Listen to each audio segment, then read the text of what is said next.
네, 안녕하세요. 닥터 부자아빠입니다. 예, 주요 기사 먼저 보겠습니다. 연준에서 2월 금리 인상 중단을 논의했다. 연준뿐만 아니라 주요국 긴축 사이클 정점에 도달했나라는 기사입니다. 연준에서 2월 금리 인상폭을 0.25 정도로 인상이 될 거라고 아마 거의 예상이 되고요. 확실시되고요. 연준뿐만 아니라 미국뿐만 아니라 캐나다, 호주, 영국 주요국도 긴축 사이클 마무리 단계에 좀 진입이 됐다라고 우리가 볼 수 있을 것 같아요. 기사에도 그렇게 나오고 있고요. 이제 우리나라 기준으로 보더라도 한원도 최종 금리는 3.5에서 3.75 정도 관측이 되고 있습니다. 그래서 이창용 한국은행 총재는 지난 13일 금융통화위원회에서도 이렇게 밝혔습니다. 그래서 최종 금리를 3.5에서 3.75 정도로. 그래서 앞으로 이제 금리를 인상한다라고 하면은 한 1회 정도로 이제 그칠 것이다라고 이제 볼 수가 있겠죠. 그래서 당장 금리도 금리가 좀 빠르게 인하할 것 같지는 않습니다. 아무래도 물가가 좀 높고요. 대외 경기가 좀 불안한 상황이다 보니까 그런 상황은 맞습니다만은 적어도 이제 금리에 우리가 상방이 확인이 됐다라고 하는 거는 우리가 어떤 이제 계획을 세울 때, 그쵸? 정확한 좀 플랜을 좀 세울 수가 있는 시점이 좀 다가오지 않나라고 생각을 해볼 수가 있는 겁니다. 네. 지금 분양권 가진 1주택자도 새집 완공 뒤 살던 집 3년 내 팔면은 양도세가 비과세입니다. 원래는 이제 이게 2년이었는데 이제 3년으로 일괄 바뀐 것 같아요. 일시적 1가구 2주택이 이제 다 3년으로 통일이 된다라고 보시면 될 것 같습니다. 즉 쉽게 이렇게 생각하시면 됩니다. 내가 현재 1주택이 있는데요. 재개발이나 재건축의 입주권을 갖고 있거나 혹은 이제 분양권을 내가 갖고 있는데요. 그 분양권이 이제 완공일로부터 3년 이내에만 이 종전주택을 매도하게 되면은 12억 이하까지는 세금이 없다라는 겁니다. 원래는 이게 2년이었는데 3년으로 1년이 길어졌다라고 보실 수가 있는 거예요. 근데 이제 이런 입주권이나 재개발 입주권이나 분양권 뿐만 아니라 우리가 이제 재개발이나 재건축 물건을 내가 갖고 있는데 얘가 이제 재개발 재건축을 하니까 멸실이 될 거 아닙니까? 그죠? 사업이 되면 멸실이 될 거니까. 그러면 그 시점에 우리는 대체할 수 있는 대체주택을 보통 취득을 합니다. 그걸 대체주택 비과세라고 하는데, 그 대체주택도 원래는 이제 2년이었거든요. 요것도 이제 3년으로 늘어나게 됩니다. 즉 이렇게 생각하시면 됩니다. 정리를 하면은 앞으로 뭔가 일시적 1가구 2주택 기간 같은 경우에는 2년이 아니라 다 3년으로 늘어났다라고 보시면 되고, 그 내용이 부동산 세제 보완 방안이라고 나온 겁니다. 2023년 1월 26일에 관계부처 합동으로 나온 거고요. 즉 일시적 1세대 1주택 있는 상황에서 입주권이나 이런 분양권을 사게 되면은 종전에는 2년 내에 매도였는데 이게 3년으로 연장이 됐고요. 대체주택 또한 2년이었는데 이게 3년으로 연장이 된 겁니다. 지금 주택 경기가 많이 얼어붙었잖아요. 그래서 사실 이런 부분들이 당장에 급하게 매도할 필요가 없이 좀 더 길게 가져갈 수가 있는 대책이 나왔다라고 볼 수 있을 것 같습니다. 적용 시기를 보더라도 1월 12일 이후 양도하는 경우부터 다 소급 적용 된다라고 하니까요. 이 조건에 해당하시는 분은 주택을 2년 내에 매도하지 마시고요. 좀 더 기간을 가져가 보시는 게 좋을 것 같습니다. 주택 경기가 지금 시점이 가장 얼어붙어 있지만은 하반기로 갈수록 좀 더 괜찮아질 수 있으니까요. 좀 더 유리한 시점에 비과세를 받고 매도하는 게 좋다라고 생각을 합니다. 네.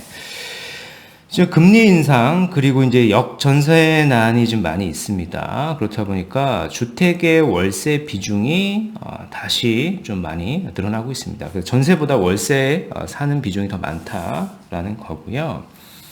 여기에 이제 빌라왕 사태도 있고요. 그럼 전세 사기가 좀 기승을 부리고 있고, 일부 다세대, 다가구 등에는 깡통 전세 우려가 커지고, 불안 심리가 있다 보니까, 금리도 높고요. 전세 대신에 이 월세 선호 현상이 지금 두드러지고 있는 거고요. 그게 이제 수치상으로 나오고 있는 겁니다. 보시는 것처럼요. 12월 기준으로 한번 보죠. 2022년 12월 기준으로 월세가 57.2%, 전세가 42.8%입니다. 그 이제 월세를 좀 많이 살고 있다라고 볼 수가 있는 겁니다. 그죠? 근데 우리가 이제 월세를 사는 목적이 전세를 산다라고 했을 때 전세대 금리가 높기 때문에 월세로 왔었던 건데, 그죠? 자산 취득이나 이런 시점을 좀 뒤로 미루고, 청약이나 저축을 해가지고 주택 취득의 목적이 있었는데요. 최근에 물가도 좀 많이 오르고 있고, 난방비도 계속 오르고 있지 않습니까? 그래서 저축액 또한 사실 현실적으로 많이 할 수가 없는 상황입니다. 그래서 내가 저축을 해가지고 뭔가 향후에 주택 가격이 많이 내려갔을 때 주택을 취득한다라고 하는 계획 자체도 사실상 좀 어려울 수 있다. 일반적인 급여 생활자 기준으로 보면은 저는 그런 것 같습니다. 워낙 저축하기가 힘듭니다. 물가가 보시는 것처럼 좀 계속 오르고 있죠. 네. 오늘 이제 구독자 사연 한번 같이 살펴보도록 하겠습니다. 안녕하세요, 닥분님. 올 10월에 결혼을 앞둔 30대 중반 예비 신혼부부입니다. 직장 위치는 종로 쪽이고요. 맞벌이로 합산 소득은 1억 초반 정도입니다. 여기 이제 부모님 지원 1억, 부부 저축액이 이제 합해가지고 2억, 그러면은 합 3억이 되네요. 합 3억으로 한 8억 이내 주택을 지금 검토를 하고 있으신 것 같아요. 신혼집으로. 그래서 지금 검토한 단지는 기름 동부 센트레빌입니다. 아무래도 이제 직장 위치랑 그렇게 멀지 않은 강북 쪽을 보신 것 같고요. 33평을 보셨어요. 금매로 한 7억대 매수가 가능할 것 같습니다. 일단 여기를 매수하고 이제 거주를 하면서 10년 내 강남권으로 갈아타기가 최종 목표입니다. 여기를 매수해도 괜찮은 시점인지와 더 좋은 안이 있으면은 이제 조언 부탁드립니다라고 사연 주셨거든요. 일단 제가 해당 단지를 미리 좀 검토를 해봤어요. 검토를 해봤는데 33평 기준으로 한 7억대 초반에 금매가 나와 있는 것 같아요. 근데 그 매물의 시세를 보면은 시세가 한 2018년도 한 10월 기점에 시세로 다시 돌아간 겁니다. 해당 단지의 전고점을 한번 확인해 보면은 거의 한 10억 후반 정도의 거래가 됐던 단지인데 요게 2018년 10월 가격인 한 7억대 초반으로 다시 회귀가 된 거예요. 그래서 주택이 코로나 사태도 있고요. 여러 가지 바이러스 사태로 인해 가지고 시중에 유동 자금이 많이 풀려 가지고 자산 시장에 거품이 꼈다라고 생각하셨던 분들이 많이 계실 겁니다. 근데 2018년 10월이라고 하면은 자산의 거품이 사실 거의 끼기 이전으로 돌아가는 거예요. 그래서 제가 봤을 때 객관적으로 보더라도 7억대 초반에 기름 동부 센트레빌, 물론 이제 신축급의 단지는 아닙니다만 연식은 좀 있는데 국평 기준으로 7억대 초반에 매수한다라고 하면 거의 저점 수준의 매수를 하는 게 된다라고 생각이 돼요. 그래서 여기 보시면 매수해도 괜찮은 시점인지라고 말씀을 하셨는데요. 이 정도 가격이면 저는 충분히 메리트가 있다라고 생각을 합니다. 그래서 매수를 하셔도 되는데 내용을 좀 보니까 이런 내용이 있어요. 매수를 하고 거주를 하면서 10년 내 강남권으로 갈아타기가 최종 목표라고 하셨는데요. 현실적으로 근데 내가 여기 주택을 하나를 사고 이 주택의 시세가 오르겠지만은 그 시점에 팔고 강남권으로 그냥 갈아탄다. 그죠? 현재 맞벌이이시긴 합니다만은 급여 생활자로 보이기 때문에 급여가 드라마틱하게 올라가는 상황은 아닐 겁니다. 그렇죠? 현재 수준에서 조금씩 급여가 올라갈 텐데 이 정도 급여를 받고 저축을 해서 내가 강북권에 1주택을 갖고 있다가 요거를 팔아가지고 10년 내 강남권으로 갈아탄다라고 하는 목표는 사실상 달성하기는 어려운 목표예요. 네. 그러니까 쉽게 이렇게 생각을 해보면 되는 거예요. 거의 한 7억에서 8억짜리 주택을 우리가 매수를 하는 건데, 이제 국평 기준으로 매수를 하는 겁니다. 그죠? 33평 기준으로 매수를 하는 건데, 현재 강남권 주택의 국평 기준으로 시세를 보면 지역마다 다르겠습니다만은 조금 그나마 저렴하다라고 하는 지역이 한 20억 정도 합니다. 그죠? 그게 국평 기준이에요. 근데 주택 가격이라고 하는 거는 상승을 할 때 내가 가진 지역만 오르는 게 아니라 같이 오르게 되죠. 강남권도. 근데 비율상 보면은 10% 상승을 한다라고 볼까요? 10%가 주택 가격이 상승을 한다. 앞으로. 그죠? 지금 저점을 지나가지고 언젠간 다시 상승을 할 거 아닙니까? 10%가 상승을 한다라고 보면 7, 8억짜리 주택을 내가 갖고 있다라고 하면 얘는 한 7, 8천 정도만 상승을 할 거예요. 그죠? 근데 가려고 하는 지역 20억짜리는 10% 상승을 하면은 2억 이상 상승을 하겠죠. 그죠? 그렇다는 얘기는 이겁니다. 내가 1주택을 취득을 해가지고 요거를 팔아가지고 갈아타는 거는 현실적으로 불가능하다는 얘기예요. 퍼센트로 하면은 거의 한 99%는 이제 불가능하다라고 저는 생각을 합니다. 그래서 1주택이 아니라 목표로 하는 방향으로 가려고 하면 어차피 내가 지금 예비 신혼부부이고 혼인신고를 하지 않았지 않습니까? 그렇다는 얘기는 무주택 명의를 좀 유지를 해가지고 한 사람의 명의로만 요거를 사고요. 다른 한 사람의 명의로 주택을 아마 하나 더 사야 될 거예요. 그렇죠? 그래서 뭐 지금 보시면은 거의 3억으로 뭐 특례보금자리론을 생각하고 계시는 것 같은데 5억의 대출을 받으면 좀 부담이 되겠죠. 그렇죠? 그래서 향후에 좀 금리가 인하가 되고 저축을 좀 할 수 있어서 여유 자금이 생기는 시점에 작은 주택을 하나 더 사서 그죠?